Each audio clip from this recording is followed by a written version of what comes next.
Brian Robb, J. King, and Sam Packard present Steel Bottle, Steel Bottle, Boston Celtics, Steel Bottle, Steel Bottle. Oh yeah! Steel Bottle, Steel Bottle, Boston Celtics, Steel Bottle, Steel Bottle.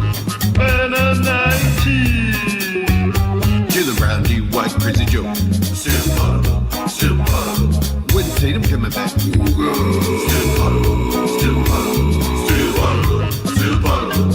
Boston Celtics, Steel Bottle, Steel Bottle. Oh yeah! Come on, don't get the next generation. Guy wants a win. Let's go, you motherfucking Celtics. Let's go, baby. Let's go. You motherfucking Celtics. Let's go. Let's go. This is Still Potable. We are a Celtics podcast. Some would say the best Celtics podcast here on Al Gore's Internet. I'm Sam Jam Packard, joined by the great Brian B. Robb, beat reporter for MassLive.com, coming to you on a Sunday evening after the Celtics take down the Orlando Magic, winning 111-107. For those who are first tuning in, Still Potable is a daily Celtics podcast, but most of our we got two podcasts for you for free, and then the rest of our content is over on the old Patreon, patreon.com/stillpotable. Because this is a free episode, we are on the CLNS Media Network, and the show today is brought to you by Prize Picks, America's #1 daily fantasy sports app. Download the Prize Picks app today and use promo code CLNS to get $50 in lineups after you play your first $5 lineup. Now, B-Rob, back to the action down in Orlando. A game you kind of felt like the Celtics needed to have. I don't know if this iteration of the team needs to have any games, considering this is a gap year. But after kind of blowing the game Friday night in the Cup, lots of mistakes down the stretch. What was like a 2-point game quickly went to an 8-point game due to the mistakes for multiple players. Some surprise contributions tonight. I would say there's been two scapegoats of the Celtics season, and both of those guys stepped up tonight with Anthony Simons scoring 17 straight points, I believe it was, in the first half, and 25 total in this game to really get the scoring going. And then Luka Garza down the stretch, making every single play. Two much maligned characters from the Celtics bench really had an impact in tonight's game. Don't forget Jordan Walsh. He wasn't as maligned, but he's definitely there too. Yeah, Walsh was not maligned; he just didn't have a chance. But if you want to look at big developments tonight, I think he's up there with those guys without a doubt. Yeah, let's start with Simons though. I mean, they came out of the gate, Packard, and looked like they're going to get their doors blown with the starting five of just leak outs. Not the Payne Pritchard had some gaffes early. Just didn't look like it was going to go well because, and for this team so far this year, it's like when the starters don't play well, like they're in trouble. And so for Simons to come in after his first half benching on Friday night in front of his hometown and deliver a performance like that, where it wasn't just crazy shooting, but just good playmaking overall, and had some nice assists in that stretch too. And so it was like the perfect world of like what Simons can be. Like, this is the upside of the guy who was for the Blazers the last few years and early in his career, and to see him put it together on a night like this against a good Magic defense, that's a very good sign, I feel like.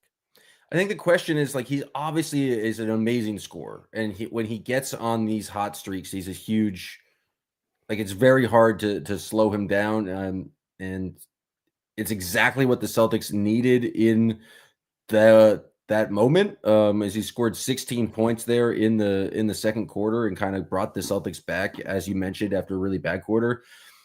He also, on Friday night, played only 2 minutes in the first half. He had a pretty solid performance on Friday night down the stretch. I think he scored 11 and knocked down some huge threes there.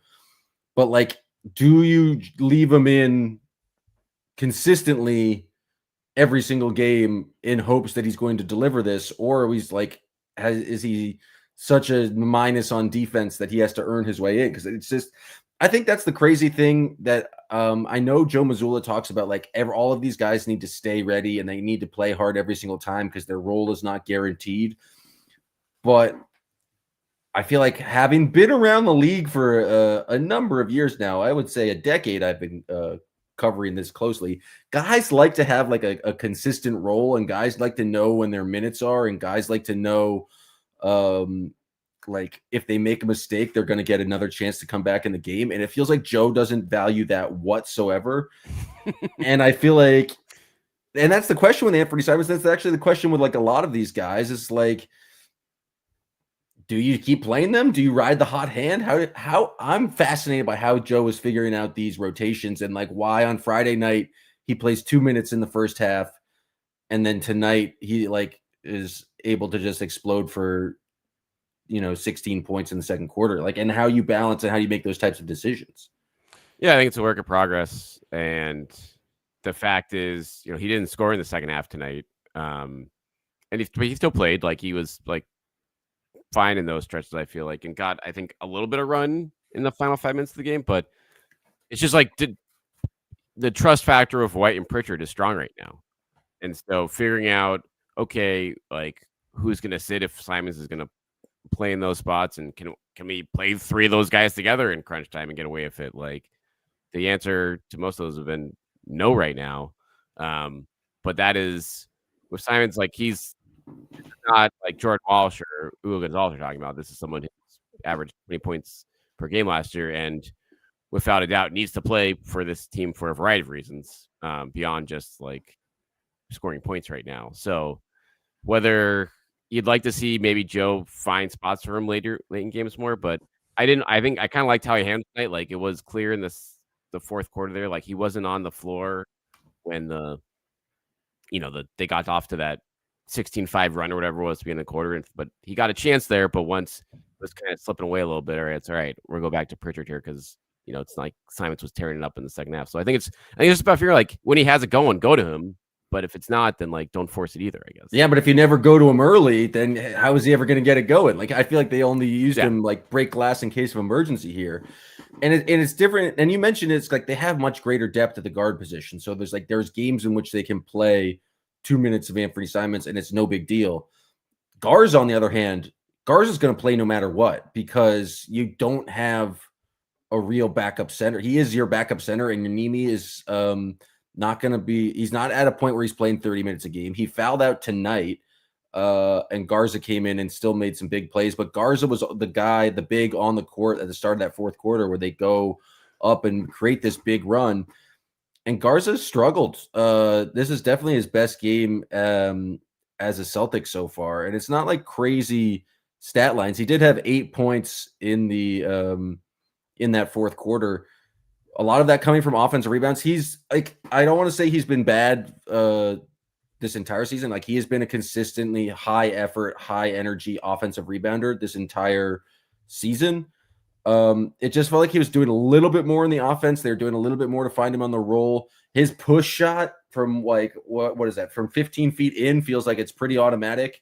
And then he was just making plays, high energy, tipping balls away, creating energy on the defensive end of the court. Is just a very solid performance from Luka Garza, who actually dunked a basketball, which was unclear if he could do that, but he was fantastic tonight and like made some plays and it was screaming, "Let's go!" going back to the bench. Like, he's definitely a high energy guy, and just crashing the glass. I thought he was phenomenal tonight. And God, did they need that for him? Like, he was 1 of 10 in November before this game, Packard, and his minutes, I think, were like slowly like the my not at center thing that was starting to creep up more when Garza kept struggling. But I feel like the big thing in this game, he rolled. Rolling to the rim. Who knew? Rolling to the rim. Who knew rim pressure was important in the NBA? Right. And it is. It's like, I went back and watched all 7 of his makes. I mean, he went 7 of 8 and his only miss was from 3, but it was just like it was Simons found him a couple times. I think White found him once, and he had a couple floaters from the mid-range there and also just got to the hoop a couple of times. And so that is a thing where it's like, obviously, yeah, like in a perfect world, he is your pick and pop big, but if that's not there, like, you just need to, in this the guards in this offense are going to put pressure on the rim. And if they have a roller in there, you're going to get good looks depending on no matter who's handling the ball in those situations. So you got some of that mixed in with just, a great offensive rebounding night from him. And yeah, like that's the stats darling that they thought they got in the offseason. And it was nice to see him reemerge after whatever it was, 5 or 6 games of blondness. And if he's not going to shoot, like you have to put pressure on the defense somehow. And so if you're not no one's guarding, everyone's is fine with a Luke Garza shooting from the side of his head, like 3-pointer. And so if teams are not going to guard him at 3, you have to put pressure on the rim. And I thought Nemi had some nice rolls tonight. I think they're just doing a better job of both those bigs setting picks, getting out of those picks quickly, and then attacking the rim and just putting pressure on the team that way.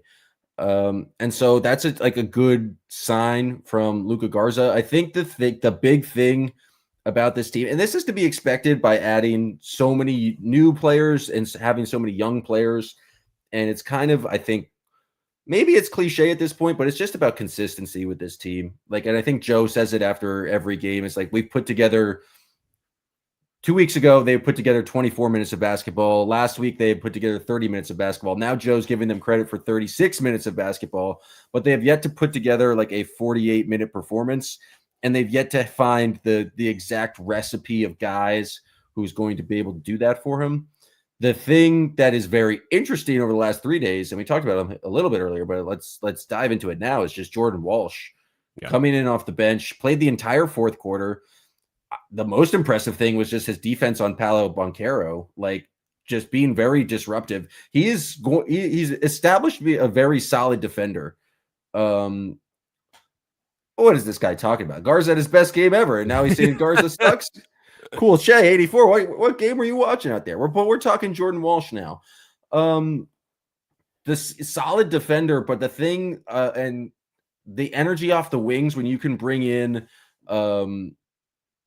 Jordan Walsh, Ugo Gonzalez, and I guess Garza, but the energy wings. That's what Still Potable Chat was going off about tonight. But Walsh's energy off the wings, they created so many turnovers, and he's just in his limited time over these last 3 games.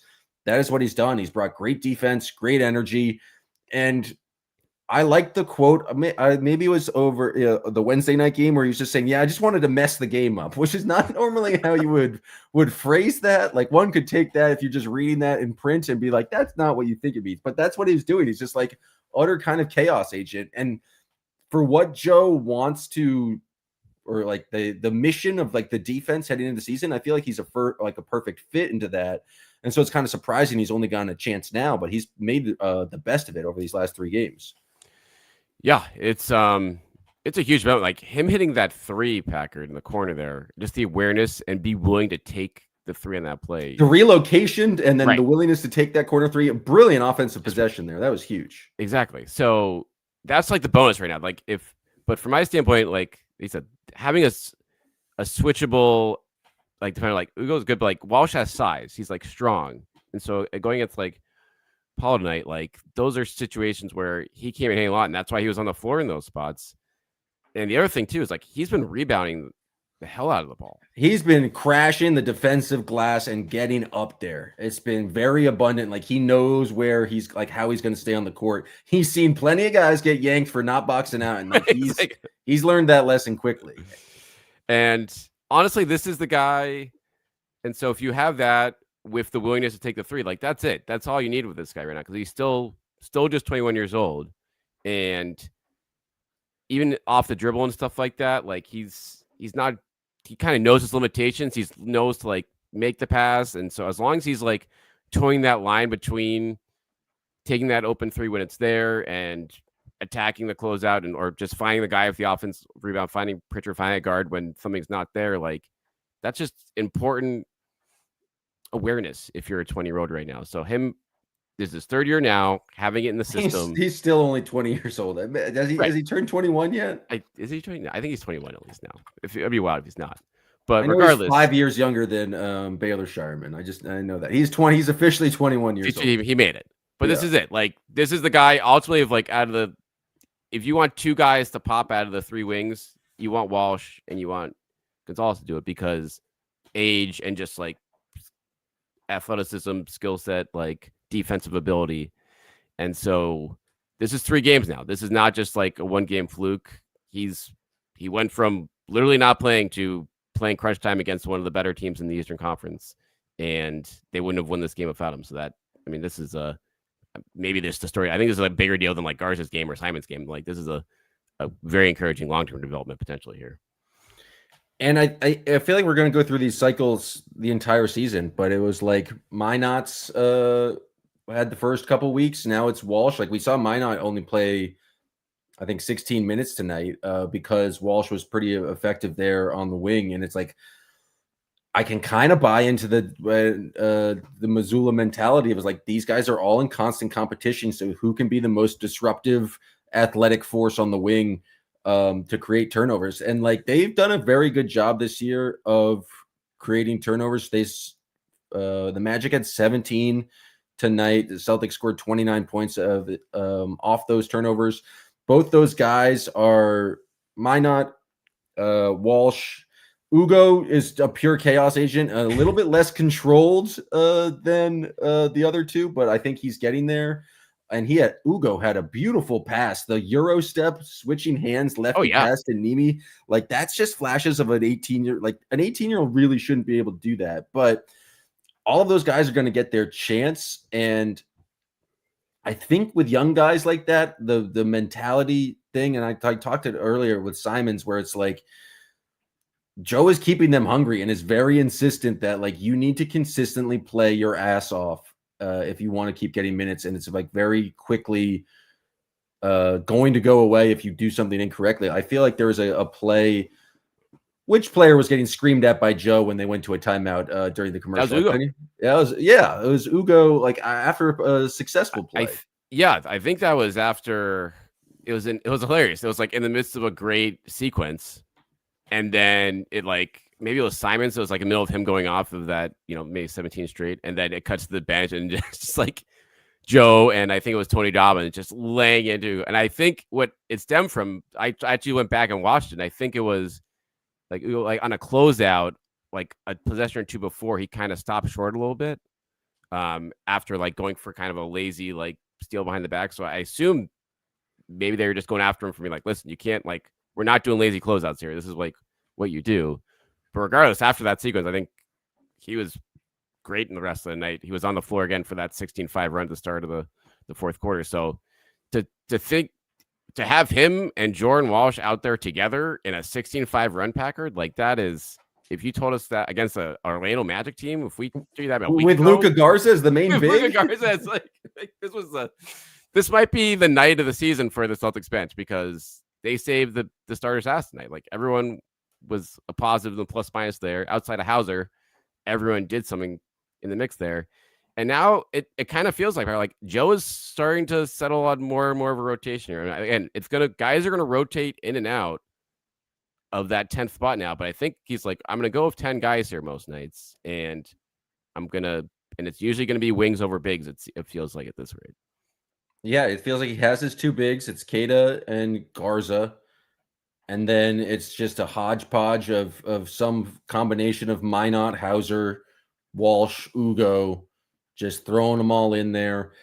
We have not seen a consistent rotation in terms of like last game. On Friday night, I really liked Peyton Pritchard with his bench guys. And it was like a Peyton Pritchard let him cook. And then it kind of came back with the rest of the team, but with Ugo or with Walsh in for the Peyton Pritchard role. Totally different rotations against the same Magic team tonight. I don't know how. Do you know if Joe's the one doing that? I feel like some coaches have like their assistant is just like mostly in charge of substitutions, and like, do you know exactly how that works for the Celtics? I think I'm sure there is an assistant in charge of that, but Joe, he certainly goes down and calls guys in and out. But as far as like the regular rotations, right, like who's the first three and stuff like that, all right, go get them. Like it's time to go, like hitting minute marks. I'll be curious to see how much Joe keeps tabs on that himself versus giving that to a second command. But it's starting to like the Garza piece of the center, like that's the thing. Like if Garza can start piecing these Garza's not back a together complete again. He's minus. not complete. Like, Yeah. if we can get back to replacement level. So like, again, like, this, he had like, and you look back at the game log, he like in the 3-game winning streak, he had those are 3 good games from Garza, and then he kind of fell off a cliff over the last 5 games. So now it's like, all right, if we can at least get like every other game, not this level of game, but just like a bucket here or there, and looking more solid in defense. When he rebounded well, I think, on defensively tonight too. That was a big thing. Like, he's been getting killed on glass, but he actually held his own down there against the Magic, in addition to the offensive glass. But the other thing I think we need to talk about, Packard, is the end of the game stuff, like the passing, not just the Walsh 3, but the Derek White 3. Let's talk about that after I tell everyone about our friends at Prize Picks. So, folks, this episode is brought to you by Prize Picks. It's the hard-hitting football action is even better with Prize Picks. Basketball is also on Prize Picks. The Patriots had a fantastic win today against the Tampa Bay Buccaneers. And so if you want to keep the fun rolling as the football season goes on, or the start of the basketball season, Prize Picks is the place for you. And you can get $50 instantly in lineups when you play your first $5 experience. Prize Picks is the only app that offers stacks, meaning you can pick the same player up to 3 times in the same lineup. If you want to pick more on Drake May's passing yards, rushing yards, and touchdowns, now you can pick all of them in the same lineup only on Prize Picks. Prize Picks also has Flex Play, where you can get paid even if one of your picks misses. And if you want to go for your biggest payouts, you can go for the power play. No matter which way you play, Prize Picks is a great way to put your takes to the test. Download the Prize Picks app today. Use code CLNS to get $50 in lineups after you play your first $5 lineup. That's code CLNS to get $50 in lineups after you play your first $5 lineup. Prize Picks, it is good to be right. Now, B-Rob, you're talking about that late game execution, especially in the fourth quarter. This was something I thought the Celtics would struggle with this year. Fourth quarter offense in the clutch, in the half court. And I think if you look at both of those possessions, there's 3 major threes in that sequence. Jaylen Brown, someone went under on a screen with him, and he just took a 3, hit down his first 3 of the game. That was huge. Next one is that Derek White 3, but that was a possession that started with Jaylen Brown drawing 2 defenders, getting off the ball, passing to Jordan Walsh, and made the quick swing pass to Derek White. And then it was another Jaylen Brown started possession where he drives, is able to kind of consolidate people under the rim, kicks it out to Peyton Pritchard, who does the pump fake, steps in, and finds Jordan Walsh. And now, did I go no when Jordan Walsh was taking that 3? Yes. Was I pumping my fist when he made it too? Where's the faith after the first one that he made in the fourth quarter? You know, you don't have credit or faith in him down the clutch, but he absolutely made it.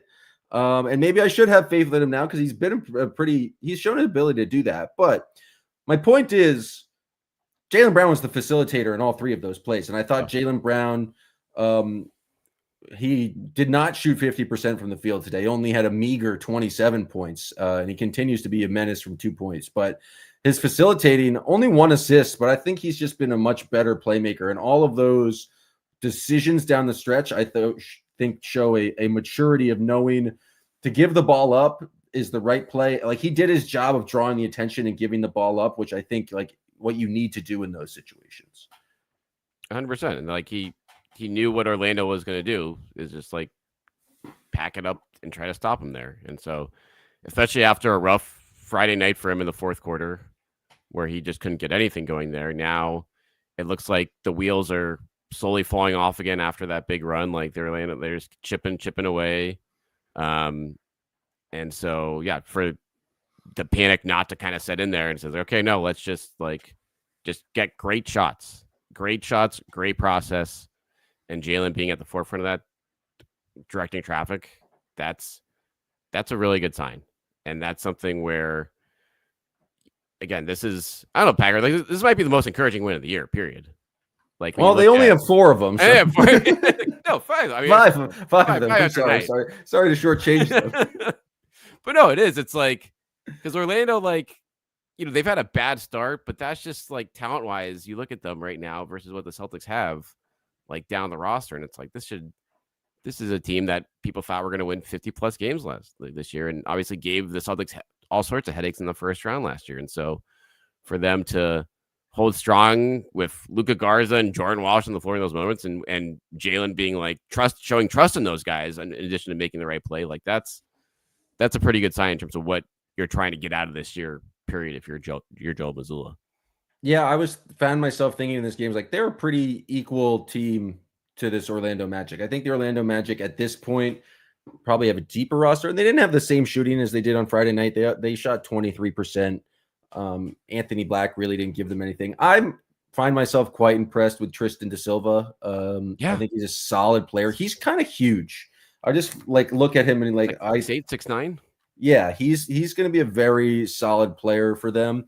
And so the Orlando Magic are a good team. And I think the Celtics, obviously they had the kind of meltdown on Friday night, but like these have been two very entertaining games, pretty close games. And it feels like the Celtics, when playing well, are on the same level of this Orlando Magic team. Now, maybe the Magic are playing kind of worse than expectations, but I feel like the Celtics are right. They're not at the top of the Eastern Conference, but they're right in the hodgepodge of the middle of mediocrity that is seeds like 4 through 8 right now. And so I feel like they get consistent performances, and it could come from anywhere on the team. And I think that's the crazy thing, is that they lack like other than Jaylen Brown at this point, no one has really been super consistent. And I think you expected more consistency from Peyton Pritchard and Derek White, but they could get solid performances from the next, guys 4 through 9, 4 through 10 in that rotation. And so that is at one point exciting. And then the other thing, it's frustrating because, what happens on Tuesday and Wednesday when Luka Garza doesn't necessarily do the same thing, or Anthony Simons is disappointing. The one thing I thought was interesting tonight, and he didn't have a crazy game in terms of box score stats, but I just thought Derek White was process-wise was a more aggressive tonight and looking for his shot, but not necessarily launching threes, just trying to go to the rim and trying to get shots in the mid-range, which I think is just better for Derek White because they need him to score. Like, they just can't rely entirely on Jalen, and I think he got a little three happy. I feel like his threes start falling the more he gets to the rim, and I just think he had 21 tonight. He knocked down 3 threes, which, is so far this season is a great 3-point shooting night for him. But he just did more in terms of trying to go to the basket, trying to get his floaters working, getting fouled. He's played phenomenal defense this entire time. There's some of those chaos sequences tonight where he does the chase down steals. He's been fantastic, but I just liked his process of just being more attack focused and trying to get into the paint. Because once you get the ball in the paint, the offense just seems to do better. And I especially like him in the paint, like the Celtics offense with the ball in Derek White's hands. I just thought he might be trending in the right direction. We haven't seen the 4 or 5 or 6 made threes in a game, but I just think he's getting a little bit better, which is going to be a huge boon to the Celtics offense once he does. 100%. It's like him probing the defense inside the paint. Like, that's just like, I feel like his natural instincts. That's like how he came up as a Spur, and like he's at his best there when he's able to do that. And that's just good for the Celtics offense, period. And so, yeah, like you're gonna want him. He's gonna take threes. You're gonna want him to take. He's gonna need to take threes out of desperation, or you want to get him in catch and shoot opportunities more, which again they got in the last minute of the game there with the pass from Walsh. That was good to see him hit a couple of those like that. But yeah, like just getting down to we're not at 11, 12 attempts per. We're not leading the league in 3-point attempts per game, because that's a sign of like him having to self-create out there a little bit too much, and where he is with his shooting right now, that's just probably not a good thing for his confidence. So, yeah, on paper, 7 of 18 is like, but overall, like this was a creating person. And what about that possession? The steal, a couple of steals for him in this game was also, I don't know if that got him going, but like that in the first quarter when he like went down, just a classic chase down, and then went Jose Alvarado on another one, just stole one. I think I don't know if it was like Wendell Carter Jr. right under the basket there. That was a great one. It feels like he's good at one of those like chase down steals per game. Like he just catches guys in his sights and is able to close on them. He's been struggling offensively. I don't think it's led him it's not affected his defense this entire season. And so he is the go-to guy to put on kind of guys on the perimeter. I thought the Magic actually did a good job of getting switching Paolo onto him down the stretch because that's just not a matchup for Derek White. And shockingly, it was like, we need to get Paolo off Jordan Walsh. I thought that was and get him onto Derek White. But Derek White has been, he makes the right plays on defense most of the time. It is great at screen navigation. And so I think it's a real credit to him that he hasn't let kind of these shooting woes affect his defense whatsoever. I'm trying to think if we missed anyone else. Hauser's in a tough rut right now. Hauser's in a rut, and it's tough because if he's not making shots, then like you're gonna go to Walsh, you're gonna go to Ugo, you're gonna go to the high energy chaos guys, right? Like they'll just give you a different element. And so, but I feel like Hauser's the type of guy who's like he's gonna get 15 minutes a game. I can't see like a time where you're not gonna try to just be like, oh, we're gonna get the elite shooting out there on offense. Like he's due for 15 minutes. I feel like all of these guys are kind of just like, well, the baseline is 12 minutes a game, and we'll just ride the wave and just like figure it out from there. Right. Just think who's stepping up. Yeah. Hauser, 3 of 24 now in his last 4 games from the field. Like, I don't know if we've seen a rut like that for him in a long time. The thing with shooters, though, is he could hit 4 threes or like in a quarter against the 76ers on Tuesday night. Like, so you just, and the spacing he provides, you just like got to keep running him out there. Like there's he's playing like I said, the 15 minutes a night are guaranteed for him regardless. It's like it's encouraging again. They can win a game like this when you're getting another room, and it's because of everyone else on the bench. Because that's a guy I think a lot of us expected. Okay, he's going to be, his production is just going to go up this year. He's going to get the looks, but I think he's suffering from the fact that those looks are not easily created for him anymore. Thoroughly if he's not out there with the starting 5, they're definitely not out there for him, because when you're playing with the second unit, like guys, and you're playing with we're playing with non-shooters, like everyone's going to stick to him. So hopefully he'll get back together. I would imagine he would. Any other observations from this game or the weekend, B-Rob, before we get out of here?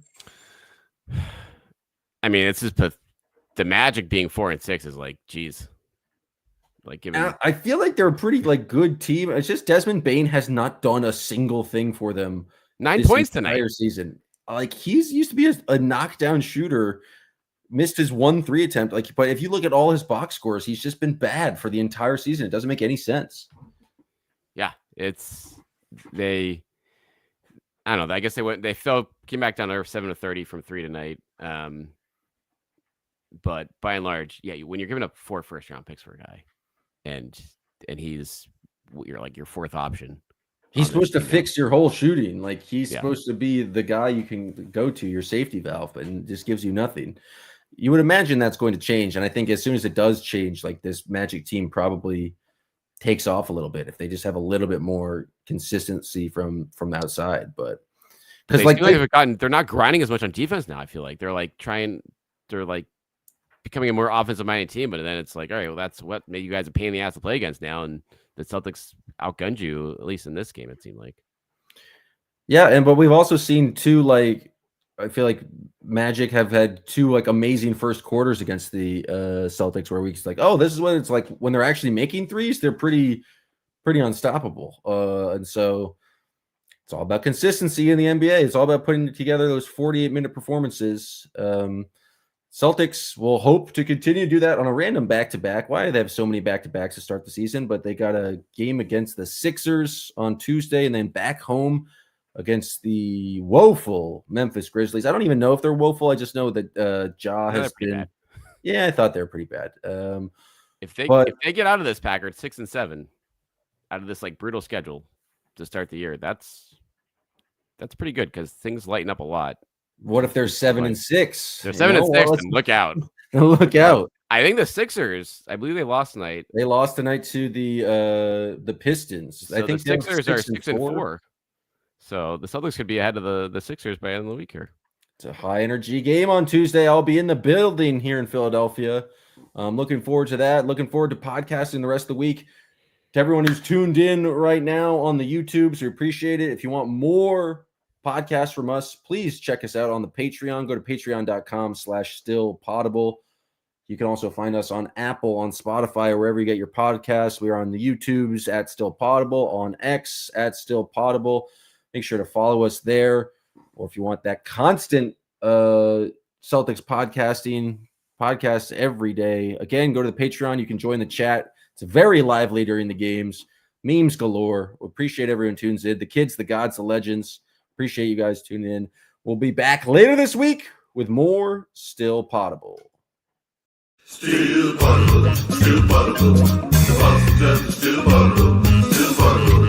Oh, yeah.